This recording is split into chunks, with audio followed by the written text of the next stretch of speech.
নমস্কার বন্ধুরা, অলৌকিক চ্যানেলে আপনাদের সকলকে স্বাগত জানাচ্ছি। প্রতিবারের মতো এবারেও আমি অলৌকিক চ্যানেলে আবার চলে এসেছি।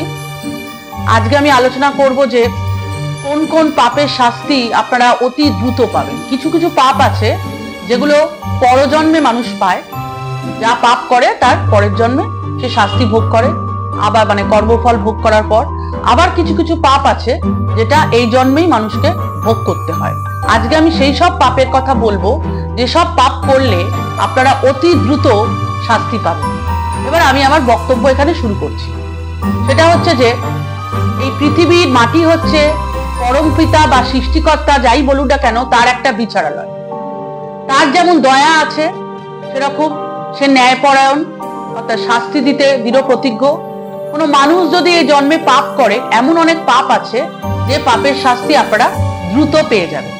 আমি আজকে সেই পাপগুলোর কথা নিয়ে আলোচনা করব। কি কি পাপ যেগুলো করলে আপনারা শাস্তি পাবেন এই জন্মে। অনেক পাপ আছে দেখা যায় যে পরম পিতা সেটাকে ক্ষমা করে দিচ্ছে। ক্ষমা করে দেওয়াটা হচ্ছে তার দয়া, কারণ সে দয়ালু। আবার অনেক পাপ আছে যেগুলোকে কখনোই ক্ষমা করা যায় না, অতি সহজেই দ্রুত শাস্তি দেওয়া হয়। সেই পাপ পরম পিতা সেই পাপ কখনো ক্ষমা করেন না। তাহলে আমরা বলতে পারি যে সৃষ্টিকর্তা বা পরম পিতা যেমন দয়ালু তেমন ন্যায়পরায়ণ, অন্যায়ের শাস্তি দিতে দৃঢ় প্রতিজ্ঞ। আমরা যদি কোনো পাপ করি তখন মনে হয় যে বন্ধ দরজার জানলার মধ্যে কেউ দেখতে পাচ্ছে। তাই এই পাপের শাস্তি হয়তো আমাদের যেরকম বিচারালয় আছে জগতে, আদালত, সুপ্রিম কোর্ট, এসব জায়গায় শাস্তি হবে না। কিন্তু সেই সব শাস্তি যেগুলো দেখা যায় একমাত্র সৃষ্টিকর্তার আদালতে, সৃষ্টিকর্তার 24 ঘন্টা সিসিটিভি, যে সে নজর কখনোই ফেরাতে পারবে না, সেই পাপের শাস্তি, পাপগুলো কিন্তু ওখানে জমা হয় এবং সে শাস্তি পায়। এবার আমি বলবো কোন কোন পাপ। পাপের দুটো উৎস, একটা হচ্ছে ক্রোধ আর একটা হচ্ছে কামনা। ক্রোধ ও কামনা হচ্ছে দুটো পাপের উৎস। আমাদের এই ক্রোধ এবং কামনা যদি আগুনের মতো যদি ফুলকি দিয়ে জ্বলে, সেটা নেবানো সম্ভব না। সেই ক্রোধ কি করে হয়? কামনার বশে আমাদের ক্রোধ আসে এবং এই ক্রোধ আগুন দিয়ে জ্বলে এবং এই ক্রোধের ফলেই মানুষ কি করে ফেলে? ছোট বড় পাপ করে ফেলে।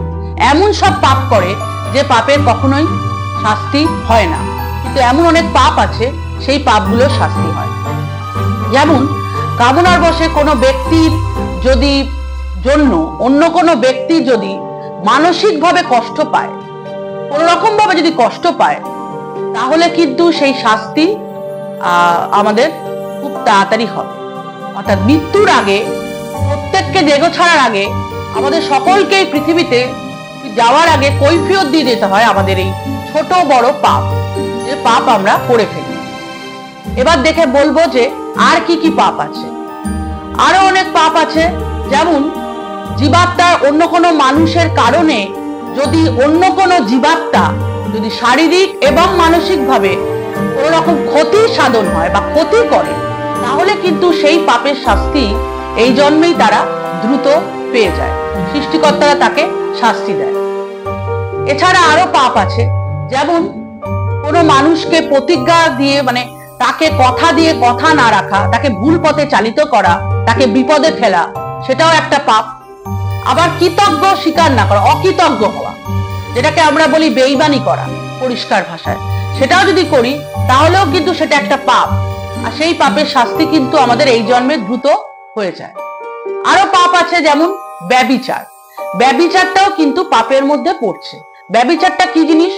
কোনো স্বামী বিয়ে করেছে, বিয়ে করার পর যদি কোনো স্ত্রী স্বামীকে ছাড়া অন্য কোনো পুরুষের সাথে কামনা লালসায় লিপ্ত হয় এবং স্বামীকে জানাচ্ছে না, তাকে বলছে না, তার অজান্তেই তাকে লুকিয়ে চুরিয়ে প্রেম করছে বা কোনো কিছু করছে, সেটাও একটা কিন্তু ব্যভিচার হয়। তাকে জানাচ্ছে না, সত্যি কথা বলছে না। হ্যাঁ, আবার উল্টো ভাবেও বলতে পারি, স্বামীও যদি এরকম ভাবে স্ত্রী রেখে বাইরে অন্য কোনো নারীর সাথে জীবন সঙ্গী হিসেবে তাকে বেছে নেয় এবং তার সাথে কামনা লালসায়, যাই হোক ভালোবাসায় লিপ্ত হয়, এটা লুকিয়ে রাখে, সেটাও কিন্তু একটা ব্যভিচার। এবং এই ব্যভিচারের শাস্তি কিন্তু এই জন্মে হয়। এমন অনেক সাধু আছে যারা পথভ্রষ্ট হয়ে কামনায় তাড়িত হচ্ছে, তাদেরও কিন্তু শাস্তি হয়। তাহলে আমরা কি কি পাপের শাস্তি পাবো? একটা হচ্ছে মানুষকে যদি কোনো রকম ভাবে, এক জীবাত্মা অন্য কোনো প্রাণীকে যদি শারীরিক মানসিক ভাবে যদি ক্ষতি সাধন করে, সেটা একটা হতে পারে। আর একটা হচ্ছে যে অন্য কোনো ব্যক্তির কারণে সেই ব্যক্তি যদি মানসিকভাবে কষ্ট পায়, কষ্ট ভোগ করে, তাহলেও কিন্তু সেই শাস্তি সে অতি দ্রুত এই জন্মেই পেয়ে যায়। তাহলে সৃষ্টিকর্তার সিসিটিভি থেকে কিন্তু কেউ বাদ যায় না। যেই পাপ করে আমাদের মৃত্যুর আগে সমস্ত কৈফিয়ত আমাদের দিয়ে যেতে পারে। তাহলে আজ আমি আলোচনা করলাম আপনাদের কাছে যে কিভাবে অতি দ্রুত পাপ করলে তার শাস্তি এই জন্মে পাওয়া যায়, কোন কোন পাপ, সেই নিয়ে আমি আজকে আলোচনা করলাম যে কি কি পাপ আছে, সেটার শাস্তি আপনারা অতি দ্রুত কিভাবে এই জন্মে পেয়ে যাবেন। আমি আমার বক্তব্য এখানেই শেষ করছি। আপনাদের যদি এটা ভালো লাগে লাইক কমেন্ট শেয়ার করবেন। আর যদি আমার ভিডিওটা এই মুহূর্তে নতুন দেখেন তাহলে বেল বাটন এখানে ক্লিক করবেন, তাহলে নতুন নতুন ভিডিও প্রত্যেক সপ্তাহে আপনারা পেয়ে যাবেন। আশা করি আপনারা সবাই ভালো থাকবেন। নমস্কার, আমি এখানে শেষ করছি।